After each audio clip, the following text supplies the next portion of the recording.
Hello, and welcome to another episode of Distant Intimacy. I'm one of your hosts, Curtis Shoemaker, and our other host is, of course, Craig Cackowski. excellent.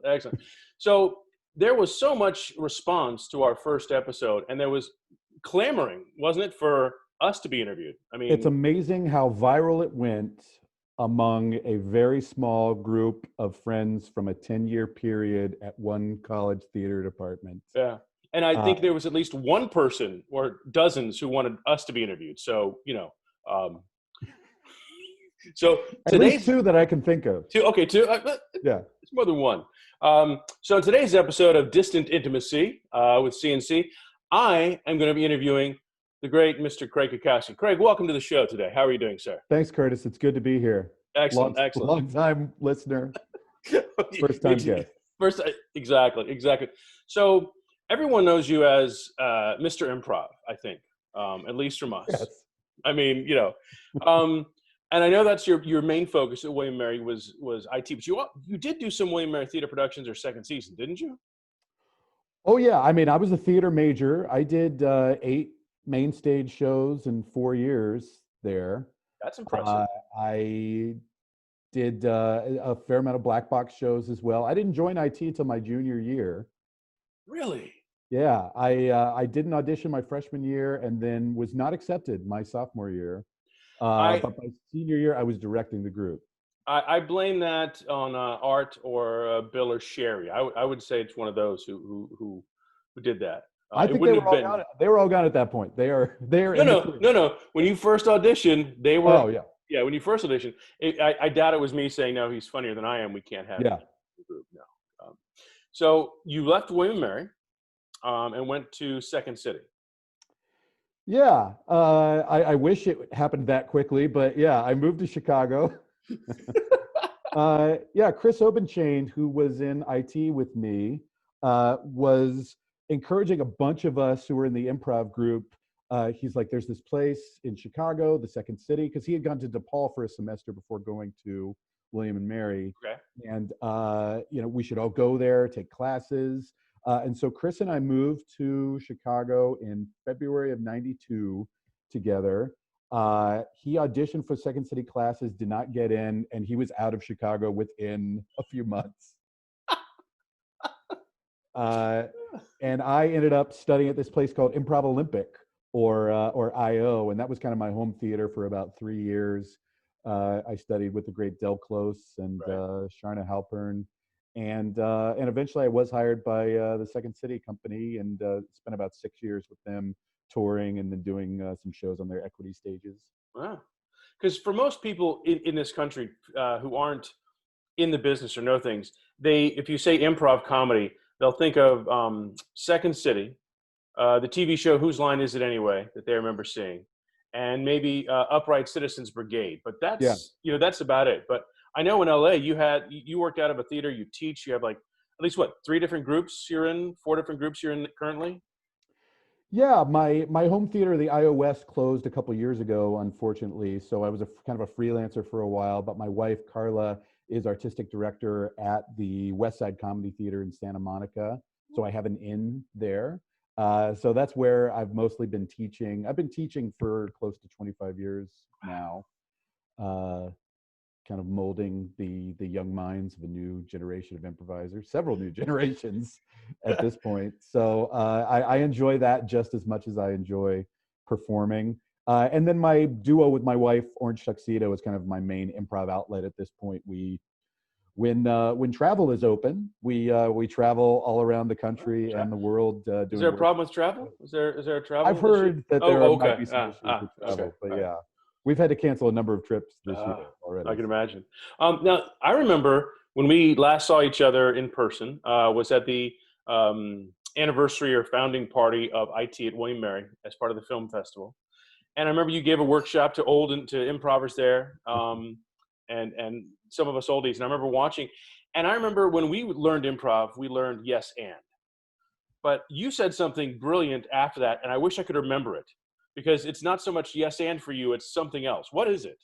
Well, I use I know as a technique. Is that what you're thinking of? You said, well, we never say no in improv, but it was like going, yes, but then either you added something to it or you changed it.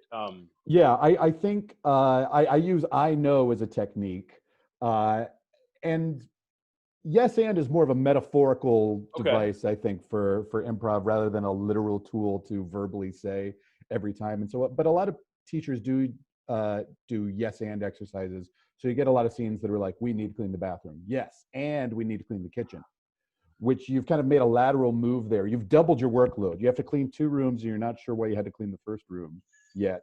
And Okay. I know as a technique leads to scenes that are like, we need to clean the bathroom. I know Booter took a huge deuce in there. Uh, Oh. and so you get deeper and deeper into one idea and you discover more and more about it.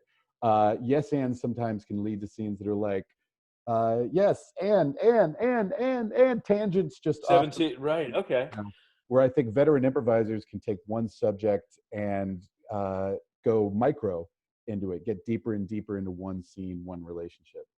I like that. I think I'm going to steal that for acting coaching Sure. because that works for that as well when you're talking about acting as well. Except that I know that because of and other issues we can take from that. We can Yeah. go there. The improviser has to discover everything moment to moment, but the character already knows who they are. Character knows who they're with. Character knows why they're with who they're with.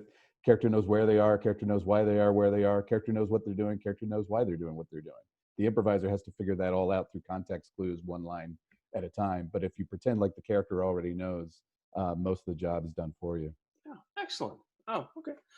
Now your TV career has been. I remember your first episode. I either got an email or a phone call. It was "What About Joan" Yeah, with Kyle Chandler and Joan Cusack, and yeah. all I remember of the scene is you were her agent, and it was Hmm. the age of Palm Pilot, and I remember you picking out this ridiculous unfoldable keyboard and like folding out a keyboard and like clacking away a memo or a note. And Classic. telling my wife, going, I know Craig. I went to college with Craig. That was pretty much the joke too. Was the size of the Palm Pilot was the only joke that had been written in the script. Like, and I think it was for a very narrow demographic too. But yeah, What About Joan was a sitcom that shot maybe 12 episodes in Chicago in 1999 when I was still living there. So, but it was a network sitcom for ABC. So Yeah. yeah, that was my first big job on a sitcom. And everybody knows you now from Drunk History, obviously, which I is hope they do. fantastic. I mean, you're 6, 7 seasons going in now? Yeah, we literally were about to start shooting season 7 on March 16th. So I got the word Oh. like 5 days ahead of time that everything was pushed back. And so we're kind of in a holding pattern right now. But yeah, there's 6 seasons already on Hulu for you to watch, a bunch for free on YouTube. And hopefully there'll be a season 7. It's already, the drunks have been interviewed and edited down. We just need to shoot the Shoot the reenactment. stuff that's around it. Yeah. That just the way it's shot seems so fascinating because literally it's Milli Vanilli comedy almost. The way Yeah. It's lip syncing. It's just like when I sang along to the radio in the mirror when I was 10 years old. Like I was good at doing it then, and I'm still pretty good at doing it now. And I have the luxury of I'm usually in 1 or 2 scenes per day, which means I can sit in my trailer and loop that audio right, over and over and lip sync for hours because you're really trying to. And there's no paraphrasing. right. I had a line I think first season that was like, "It's like a terrible, yeah." Uh, and so you've got to get every pause, every nuance, every breath, every stutter down, note perfect in the script. There's no improv or paraphrasing. Now, does Derek direct as well, or does he just do his bit, or does he direct your stuff as well? Yeah, Because I worked Derek. with him once in a movie, and Oh, cool. yeah, Yeah. even Oh, yeah. You told me that. Yeah. yeah. Derek Waters and Jeremy Connor are the co-creators, and they split directorial duties right down the middle. So yeah, it's either Derek or Jeremy every day. I always hoped Derek would remember me and call me because he always said when we're riding in a long car ride to and from location that he wanted to do a Babe Ruth episode and shoot it in Baltimore by the statue. And I was Wow. like I said, Derek, if we weren't in the car right now, I would show you my swing and waddle because I want to play, Babe Ruth. Yeah, Um, I hope that episode is this season. I'll let him know. so there's Veep, Community, and you just finished a feature film, Wine Country, on Netflix. Yeah, my sister actually co-wrote that. So I wanted to ask you about her because I say that because, obviously Liz Cackowski is a comedy writer and does some acting as well. And according to IMDb, either you have a second sister married to her brother or she's a bigamist, just so you know. Well, he claims that Akiva and Micah are both listed as um, they're both listed as your brother-in-law. And I assume that only one is married to your sister. Akiva is my brother-in-law, married Okay. my sister. Yeah. Yes, So there's another Micah one is named. his brother. Oh, Yeah, okay. Yeah. I was like, great. No, she's a bigamist, but yeah. and No, she's not. She's not. okay, that's good, good. But I will say this, she has a Wikipedia page and you do not, sir. Is that any jealousy in the family for that? It I comes mean, up a lot at family okay. gatherings. Yeah, I think I could probably start one for myself. Right? I thought the trick was someone was supposed to start it for you. Isn't that Yeah, how it's supposed to? and then I can edit it. Right. Okay. Because now is since she's what 10 years younger than you, or about so, 8 years. Yeah. and so she's a comedy writer and comedian. Are you the only funny ones in the Cackowski family, or is every family gathering a riot? Well, we always say our sister Allison, who's in between us, is the funniest sibling in the family, and she's a lawyer and homemaker in Chicago. Yeah, I think my parents loved to laugh. We were raised like watching a lot of great comedy, like the Muppets and Steve Martin and SNL, and Airplane. Like I remember watching all that stuff with my parents, and so we were groomed early on for a career in comedy, I think. That's cool. So what's your plan now? Obviously, you got drunk because at one point when we last met, you and Carla were like, headed to Portland, or you wanted to like maybe start your own theater and head up and get out of LA. Is that still the goal, hopefully, for you guys? Yeah, well, I don't know. I think we're stuck in LA for the time being. But why? We love Portland. I was doing a show at Portland Center Stage every Christmas for about 5 years. That was a Second City parody of Christmas Carol called Twister Dickens. And then Carla spent a year working up at a theater called Curious Comedy in Portland, which is a wonderful sketch and improv and stand-up theater. So I think the plan was there. I think ultimately the work is in LA. Right. Yeah. I think we're going to squeeze as much Take it as much as you can. as we Now, can. But you yeah, we won't spend the rest of our lives in LA. We right. decided that. But I've been there for 18 years already. Yeah, I know. Yeah, I know what you mean about we're in New York. We've been here 16 years. I'm like, okay, when can we leave? Yeah.